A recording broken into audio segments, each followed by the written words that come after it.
Hello there, everyone. In this video, I'm going to speak about the topic of unconditional love and the misunderstandings that are common, the ideas people have about unconditional love that end up leading to some type of dysfunction in the way they think about themselves and others and how they're living their lives. We can start out considering on a metaphysical or energetic level what unconditional love could mean. We can think about the creator of all life, the divine, God, the source or supreme being, as being an infinite source that can provide unlimited energy and sustenance.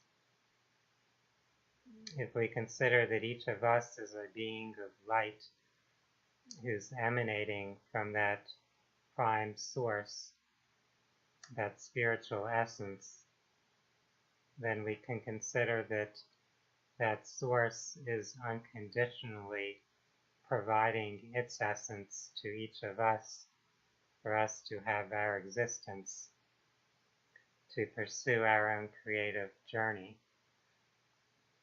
So in that context, the Creator is loving us unconditionally, since there are no conditions on our existence.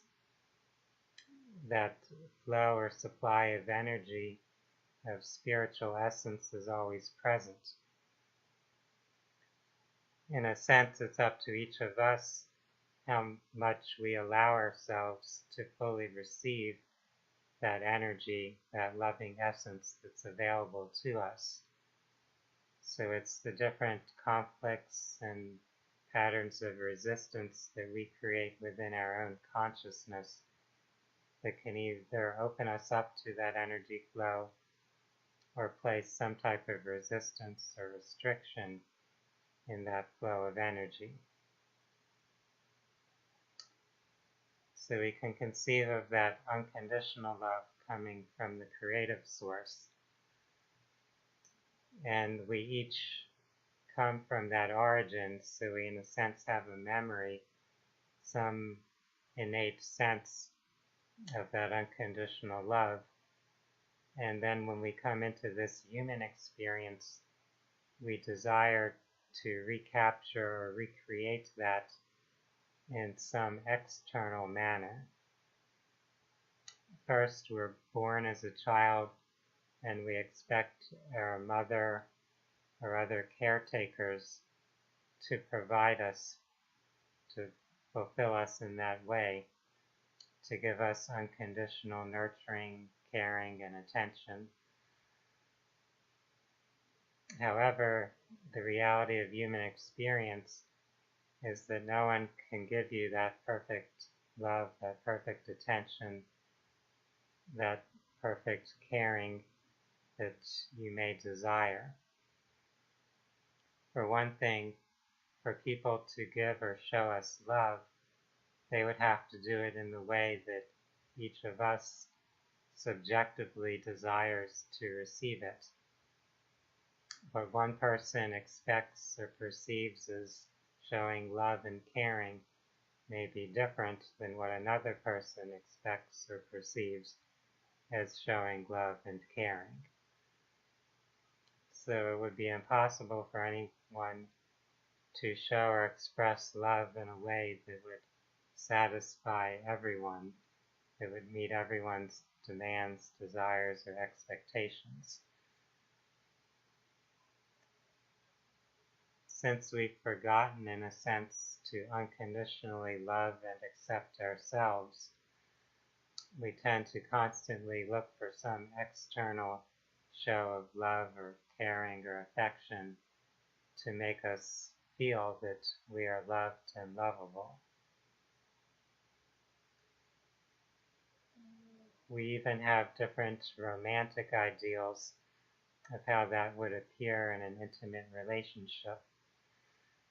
So whether it's what you see in movies and advertisements, what you hear in love songs, what your parents may have taught you, what your faith may have taught you. Those are all kind of romantic ideals, images that we've brought or imprinted into our minds, into our consciousness, that we then expect to have play out in our lives. So if we have a particular romantic image or ideal of how a person should in our minds treat us, of what someone showing you unconditional love would be, then when the reality of life unfolds, you're going to be disappointed, and you may place the blame on other people, convincing yourself that other people have a problem and that they're not able to provide love in the way that you desire. And so you may feel rejected, you may feel abandoned, you may feel neglected, you may feel disrespected. In a sense, you're feeling that you're not worthy, that for whatever reason, other people aren't honoring you in the way you feel you should be honored. And then you may internalize that. You may also start to think that there's something wrong with yourself, that you're being treated in that manner. So this whole dysfunctional story can get created in our minds, a story that will blame other people, or a story that criticizes oneself, that puts oneself down. Neither of those stories are ultimately true. The deepest truth is that we're all part of the same loving essence. We're all loved unconditionally at that primal spiritual level. It's only that we've forgotten that, and we expect to in some way have this compensated for in our human relationships. So we're desiring someone to constantly show us that we're lovable, that we're loved, that we're valuable and desirable. No one has the capability to focus all of their attention, all of their energy and efforts toward making us feel satisfied in that manner. Everyone else has their own issues, their own emotional needs and desires. They're expecting people to meet those needs or desires. So how could they focus their attention on you? It would be helpful to understand this as we go through our everyday relationships, whether they're intimate relationships, family relationships, business relationships, people that we just happen to interact with as we go about our lives and meet people in the community. In all these relationships, we may be expecting other people to conform to what we think is correct or right, how we think people should act or respond. And they may be looking at us through that same filter belief system that they have, through their prejudices, their biases, their assumptions, and so on. So if we could be more mindful, more centered, more balanced, and more whole within our own being, then we could perceive other people in a more realistic, a more rational manner, without projecting our unconscious biases, our own insecurities onto others. The reality is that we're already loved unconditionally, and we don't have to look for other people in our environment to go out of their way to show us that. If we feel this love within ourselves, this sense of wholeness and completeness, we won't be so dependent on receiving that type of feedback from others. Ironically, the more that we feel this within ourselves, the more we feel love, the more we feel lovable, the more other people may tend to show us that, the more it may appear, at least from our subjective perspective, in our external surroundings. And conversely, the more we feel unworthy, the more critical we are of ourselves, the more we feel neglected, abandoned, and the more that may seem to play out in our external surroundings. So the more people may act or react to us in ways that seem to confirm our own negative belief. Of course, we're giving a subjective meaning to whatever we are perceiving. So if we could learn to shift our perspective to change the interpretation and meaning that we're giving to how other people are acting, reacting, and responding to us, then we would start to shift our own internal feeling, our own internal cognitive structures. And then as we've made that shift within, things externally would likely also start to shift and transform. With this understanding, we can realize how important it is to focus on creating this sense of unconditional love within ourselves, to really unconditionally love, approve, and accept ourselves. As we do that, we won't seem to pick out and scrutinize so much how other people are acting or treating us.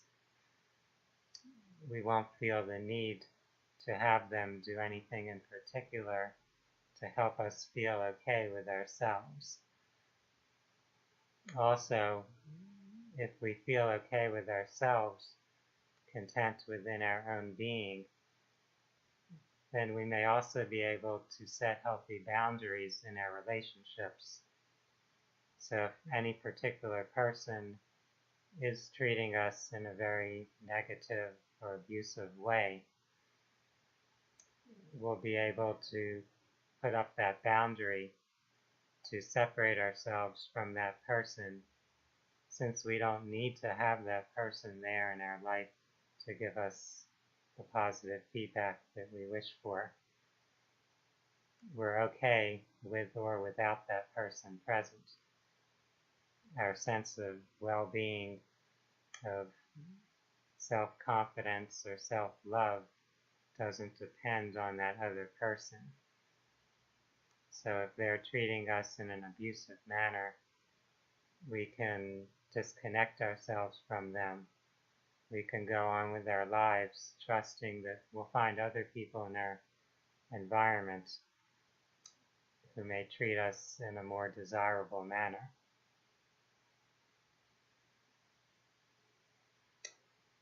I hope that this discussion of unconditional love has provided some ideas and insights about how we can transform our relationship with ourselves and consequently our relationship with others. Our relationship with ourselves is generally reflected in our relationships with others. The world, in a sense, is like a mirror of our consciousness, a feedback system. So it brings us the opportunity to see what we're thinking and feeling within ourselves, so that we have the power to make that shift internally. Once we do that, the feedback that appears externally will likely shift as well. Yet we can understand that the root cause is what we carry within our own consciousness. Therefore, we won't place blame so much on other people, We won't be dependent as much on other people's approval. We'll be able to more easily stay balanced, centered, in a healthy flow, regardless of what other people are saying or doing. For now, I want to thank each of you for taking your time to view this particular video. I invite you to watch more of my YouTube videos, as well as to visit my website, www.phinsights.com. There you'll find a lot of resources pertaining to holistic health, well-being of body, mind, and spirit. For now, I want to wish everyone a wonderful day. Namaste.